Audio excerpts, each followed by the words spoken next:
Loïc Le Floch-Prigent, vous décrivez votre livre La bataille de l'industrie comme un message d'espoir pour l'industrie, un livre destiné à tous les citoyens, mais votre constat c'est que l'industrie française va dans le mur. Pourquoi? Oui, en 20 ans, on a diminué de moitié quasiment, et ceci pour deux raisons essentielles. La première, c'est qu'un grand nombre d'industriels n'étaient pas de la qualité suffisante pour diriger une industrie, parce qu'on a considéré qu'ils étaient bien diplômés, mais ça n'a rien à voir avec l'industrie. Et la deuxième raison, c'est que nous avons une épargne qui ne va pas vers l'industrie depuis des années, et quand il y a un problème d'investissement, on demande les fonds de pension américains, les Saoudiens, les Chinois, les Qataris, et nous sommes incapables de mobiliser notre épargne vers l'industrie dans ce pays depuis 30 ou 40 ans. C'est la raison pour laquelle nous avons eu en 2015, 4 de nos plus grandes entreprises, Alstom vers General Electric, les Américains, Simon Lafarge vers Holcim, les Suisses, Rhodia, la chimie vers les Belges de Solvay, et tout dernièrement, donc Alcatel, notre entreprise téléphonique, vers les Finlandais de Nokia, parce que nous sommes incapables, effectivement, d'un certain point de vue, au niveau de la responsabilité industrielle des industriels. Nous n'avons pas suffisamment de qualité à cet égard, mais aussi parce que nous ne pouvons pas recapitaliser ces sociétés au moment où elles veulent se développer, et c'est les autres qui le font. Donc c'est la théorie que vous défendez dans votre livre. Vous y citez beaucoup d'exemples de sociétés françaises avec des patrons décrits comme mauvais, clairement, oui, pour certains. Et d'autres décrits comme bons. Et puis d'autres qui obtiennent votre reconnaissance. La Bretagne, parce qu'on va y venir, c'est ça qui nous intéresse, est une terre quand même de grands patrons. Absolument. On peut citer Michel-Édouard Leclerc, Vincent Bolloré ou encore Louis Leduf, le créateur de la brioche dorée. Il est né à Cléder, dans le Nord Finistère. Sa première boutique, la brioche dorée, a ouvert à Brest. Vous lui consacré un chapitre. En quoi c'est un patron industriel qui va dans le bon sens, Louis Leduf? Il a des contraintes, il connaît les contraintes de la Bretagne, de la France, et sur ces contraintes, il a bâti un empire. Et je pense que l'industrie, c'est ça. C'est ne pas se plaindre en disant j'ai des problèmes, tout le monde a des problèmes. On est en France, on reste en France, et on essaie de voir comment en France on peut se développer.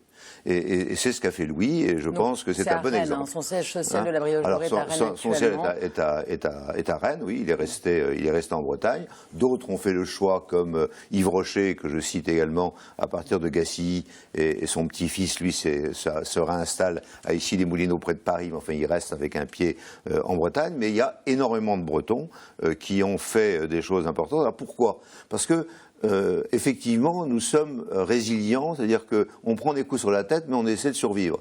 Et je pense que l'effort qui est fait aujourd'hui par les éleveurs bretons de porc dont on parlait tout à l'heure est bien breton aussi, c'est-à-dire que ils ont envie de continuer, ils ont envie ils ont envie, et ils essaient de trouver des solutions. Alors parmi les solutions qu'il y a, effectivement, on retombe sur quelques éléments, la fiscalité, les charges, mais il faut d'abord avoir la volonté, de se développer en Bretagne et en France, et ceux qui ont la volonté peuvent le faire. Alors vraisemblablement d'ailleurs, ce sera l'industrie qui arrivera à sauver un jour ou l'autre la filière porcine en Bretagne, parce qu'il faut avoir les produits de transformation, de la qualité, la compétitivité en la matière, et arriver à rémunérer les producteurs. Je pense que c'est toujours comme ça qu'il faut. Mais c'est l'industrie qui va le sauver, c'est clair. Mais l'industrie, si jamais elle a envie, et si jamais elle a envie de le faire, et si jamais elle a envie de respecter les producteurs. Et tout ça, c'est un industriel respecte les sous-traitants et les producteurs, toujours. Ce qui n'est pas le cas aujourd'hui, selon vous, forcément, Sébastien. Non, disons, on est conscient qu'il faut que le maillon production se renforce, c'est-à-dire qu'on puisse avoir que les producteurs, disons, soient plus forts face à la grande distribution qui a vraiment la main mise pour l'achat de nos produits. On est conscient que c'est une chaîne, c'est-à-dire que nous, tout seuls, on n'arrivera pas à s'en sortir, on aura besoin aussi de l'abattage, de la transformation. Absolument. Mais il ne faut pas non plus avoir des boulets aux pieds mis par la politique aussi, une politique alors, un des boulets que vous avez le plus, je pense, dans la filière porcine, comme dans d'autres filières en Bretagne, ce sont les normes et réglementations environnementales où la France a joué depuis des années le rôle de bon élève. C'est-à-dire, les normes européennes, c'était un sûr, mais on voulait faire mieux, on voulait faire plus, on voulait faire. Et on n'a pas arrêté de monter, de grimper au rideau en montrant qu'on était les meilleurs sur les normes. Bon, et ça a pénalisé un ensemble de producteurs. Alors on voit que il y a d'autres pays qui n'ont pas eu cette tendance et qui sont en meilleure situation aujourd'hui.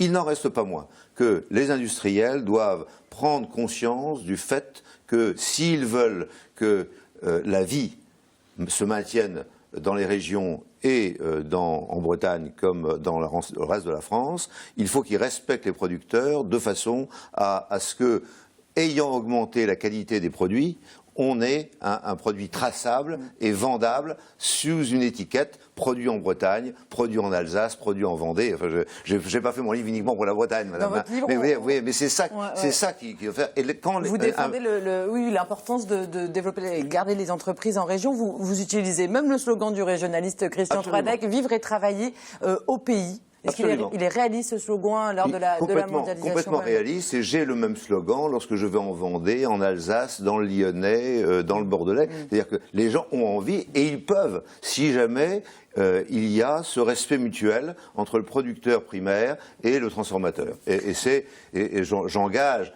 les grandes surfaces à comprendre l'importance qu'il y a à garder des consommateurs, et pour qu'il y ait des consommateurs, il faut qu'il y ait eu des producteurs qui gagnent bien leur vie, autrement il n'y a plus de consommateurs. Il y a une solidarité dans un pays, vous comprenez, et cette solidarité, on l'oublie trop souvent. C'est-à-dire que si jamais on appauvrit la Bretagne au point qu'elle ne soit plus capable d'acheter quoi que ce soit, eh bien les grands magasins, les hyper, Leclerc ou Intermarché vont crever. Donc il faut qu'ils comprennent ça aussi. Parce que vous avez évoqué l'industrie avec l'agroalimentaire. Oui. Pourtant dans le livre vous passez assez vite là-dessus sur l'agroalimentaire en Bretagne. Je cite, même si la Bretagne des abattoirs et des élevages de poulets connaît des difficultés, dans l'ensemble le pays est devenu industriel. Est-ce que là la situation n'est pas un peu plus compliquée? Si.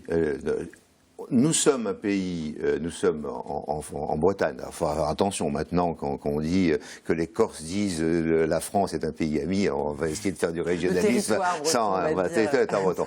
Alors nous sommes un pays agricole et par conséquent là, il faut que nous ayons la transformation des produits agricoles. Il n'y a aucune raison, par exemple, que nos porcs soient vendus en Corse pour faire la saucisse corse.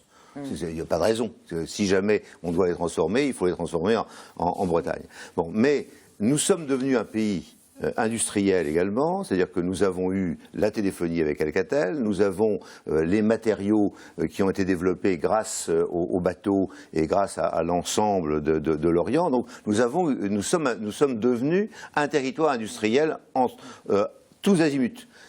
Il n'en reste pas moins que les problèmes agricoles, transformation agricole, sont absolument indispensables. C'est ce que le DUF a fait. Et il faut qu'il y ait beaucoup de LEDUF, mais je pense que le DUF a respecté les producteurs de blé noir et que ça marche bien. La filière marche bien. Ouais. Et il faut regarder la filière. On n'a plus beaucoup de temps, mais juste pour finir, en tous les cas, vous commencez votre livre en disant que l'industrie française va dans le mur, et quand on le termine, on sait qu'il y a quand même de l'espoir et plein de choses positives. Pour moi il faut qu'il y ait jour d'espoir. Merci beaucoup, en tous les cas, Loïc Le Floch-Prigent.